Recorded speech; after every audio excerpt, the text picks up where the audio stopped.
Peace, beloveds, and welcome back to my channel. If you're new here, my name is Emerald and I'm so pleased to meet you. Welcome to the family. Today I'm going to be channeling some of my own astrology observations. It just kind of came out of nowhere, but I really want to talk about it. Let's talk about basically the first and the second house. Now, if you're new to astrology, like, get a reading from me. Number one, get a reading.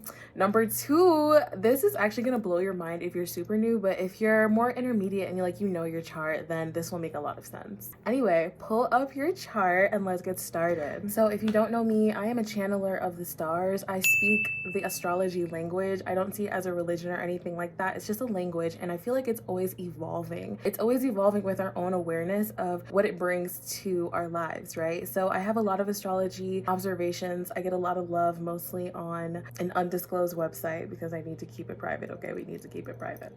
I just absolutely love giving these observations because they just come through as like messages, and a lot of people seem to resonate with them. So I really wanted to talk about the first and the second house and how they're so freaking opposite. You know that the first house is ruled by Mars, meaning that this is where our masculine, more aggressive side kind of falls in. And then the second house is literally Venus,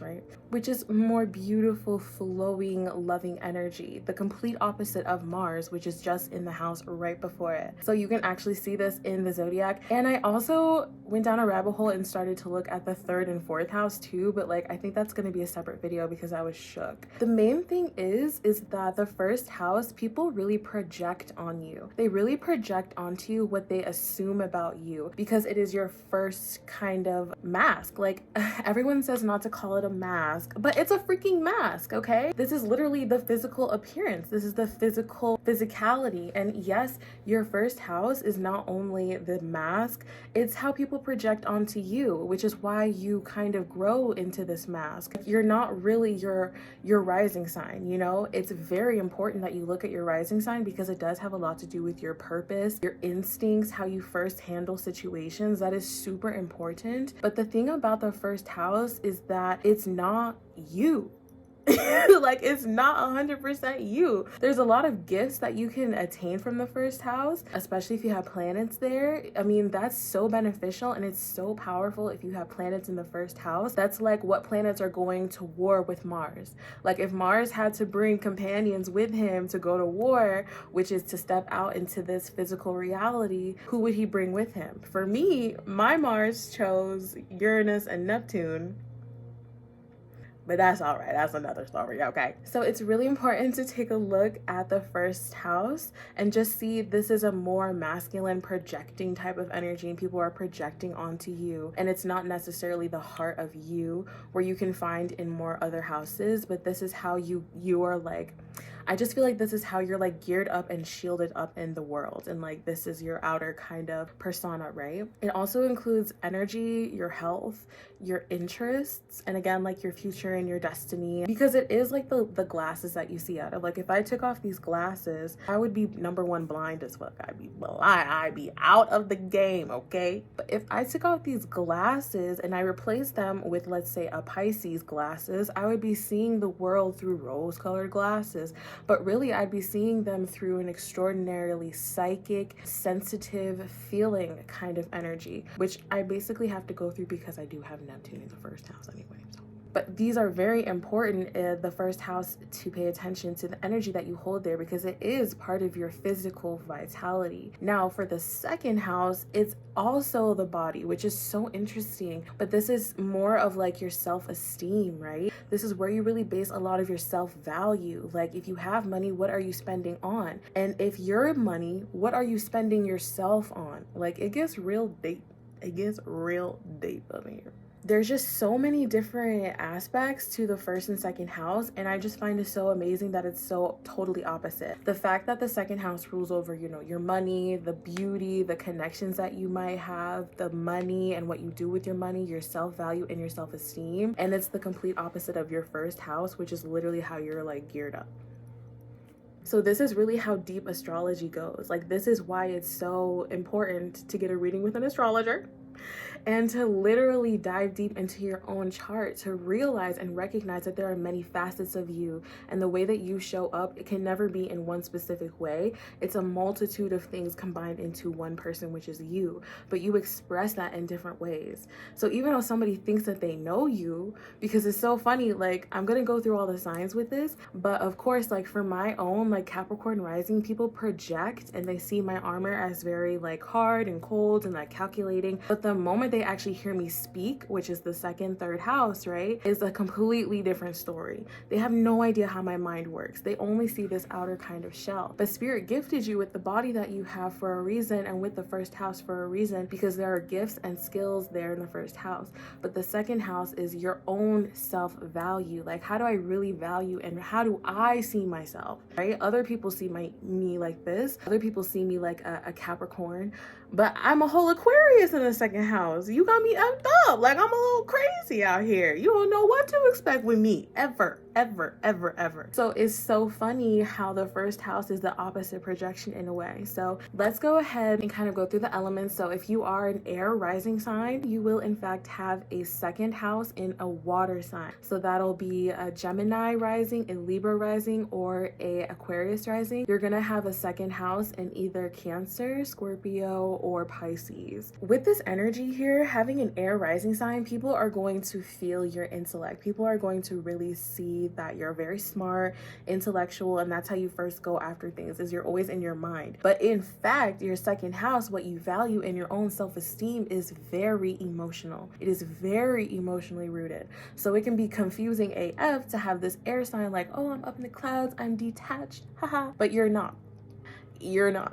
Okay, you're literally not detached at all. You're very much so attached. So you need to realize, like, you know, self-care things to do is to kind of cut through the projection and again realize that you are so gifted and so skilled and talented being that air sign. It's a gift that was given to you, but again, it is not you, right? The you comes in the second house, right? Because that's really how we inherently value ourselves. You inherently value your emotions. So if you're trying to logify everything, make everything do logic, you're gonna feel this depletion within your heart when you're always trying to be logical, always trying to make sense of things. But you need to feel things. You need to feel things out. That's the importance in that. So tap into the zodiac sign that is ruling your second house, and tap into the zodiac sign that's ruling your first, and see how they, you know, combine and correlate. It's insane. Now, if you have a fire rising sign, you are automatically going to have a earth second house. So if you're a Leo rising, if you're a Sagittarius rising, if you are a Aries rising, you automatically are going to have a Taurus second house, a Virgo second house, or a Capricorn second house.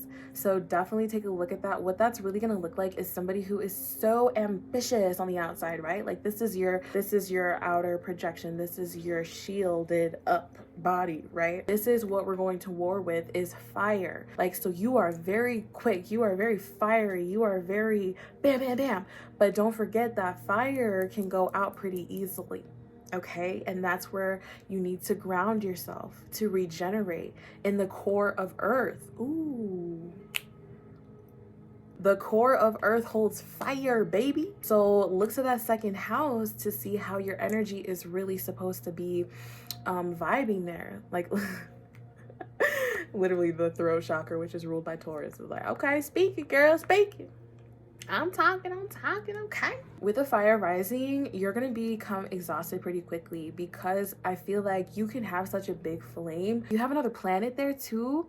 That'll be such an incredible like boost of your fire and of your action taking and of your charisma. Like very, very masculine energy here, very focused and everything. But don't forget that fire is easily like stamped out, can easily get up and down. Like you can easily just kind of like wear yourself thin. Like make sure you have enough butane in the tank kind of thing. Like make sure you are paying attention to those earthly things, because it's what's sustaining you. Like a fire can't be a fire unless it's burning something. Like unless it's burning something, it can't be on water burning anything. It can't really be in air. It has to be on earth burning something. It has to be a stick that it's burning on. You know what I'm talking about? So make sure that your foundation, like your self-esteem, your value, value of self is earthly based, and it naturally is because you have this earth in the second house. But this is why you feel the way that you feel. You feel stressed out sometimes, you feel worn out sometimes, because you're forgetting about the earth that's in the second, which is really you, right? So this is your shield, and yeah, you're not as fiery and as quick, as enthusiastic as people project on you, because you're trying to chill and regenerate and recharge yourself. You have to allow that to come through. So if you are a water rising, you automatically have a fire second house. That's crazy. So if you're a Pisces rising, you're a Cancer rising, or if you are a Scorpio rising, you are automatically going to have a Leo second house, Sagittarius second house, or a Aries second house. So what's super duper interesting, this is how I got to this conclusion, right? I was thinking about Pisces risings, and I was like, oh, that's so sad that they're being projected on as being so sweet and loving and compassionate. Like, their armor is so gentle and sensitive, and they feel everything, right? But their self-esteem is an Aries.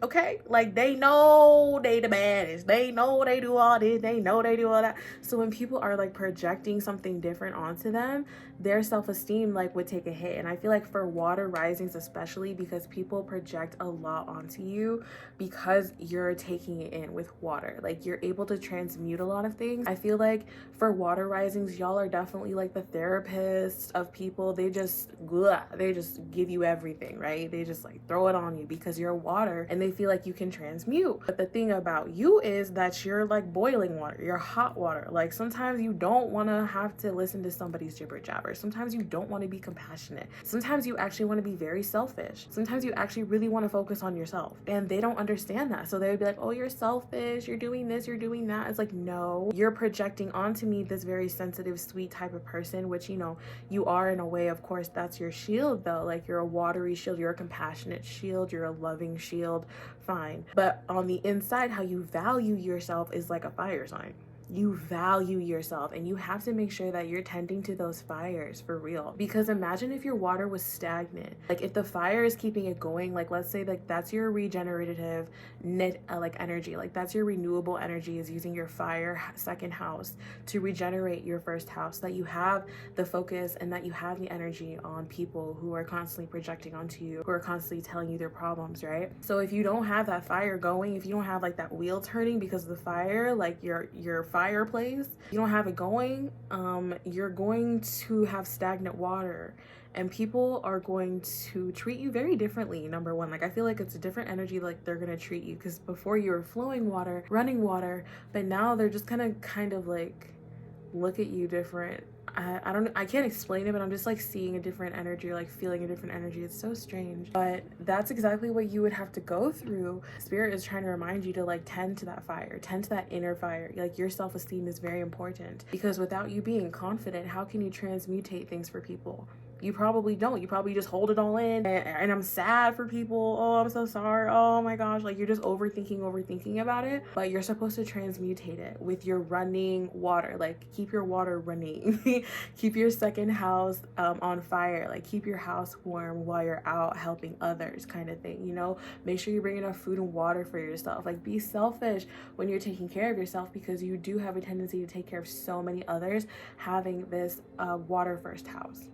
Lastly, if you have an Earth rising, so if you're a Capricorn rising, a Taurus rising, or a Virgo rising, you automatically have a air second house. So an Aquarius second house, a Libra second house, or a Gemini second house. So, you know, I saved the best for last because I'm an Earth rising too, you know what I'm saying? I think it's kind of cool, at least for Capricorn risings, because it's Aquarius, so it's like we could really be different. But I really feel like sometimes, you know, with Taurus or Virgo energy, people will project on you that you're too uppity, you're too serious, you're too slow, you're too this, like something, like they project something negative onto Earth signs all the time. I swear, you guys just get like that icky feeling when, like, it's just like an ick. I don't know how to explain it, but it's just like an ick. And people just project on like kind of like the worst things, because in a way we are kind of having a war on Earth right? A lot of people are sucking the energy out of Earth. And for us being Earth sign rising signs, you have to pay attention to the fact that we're affected by this too.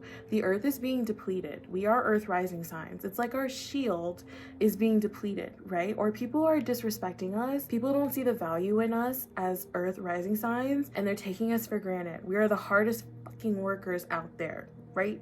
The hardest freaking workers out there. For us to have an air second house is muy importante because we have to be imaginative, and people don't think that we're imaginative. They think that we're just like some type of cookie cutter shit, and that's just not right. It's just not right to have to feel so like held down by people in a way, like held down by what they project onto you. But in reality, we are very intelligent, extreme intellect with having an air second house, because the way that we value ourselves is almost limitless, right? That's why we can build whatever the F we want, because we have a great imagination.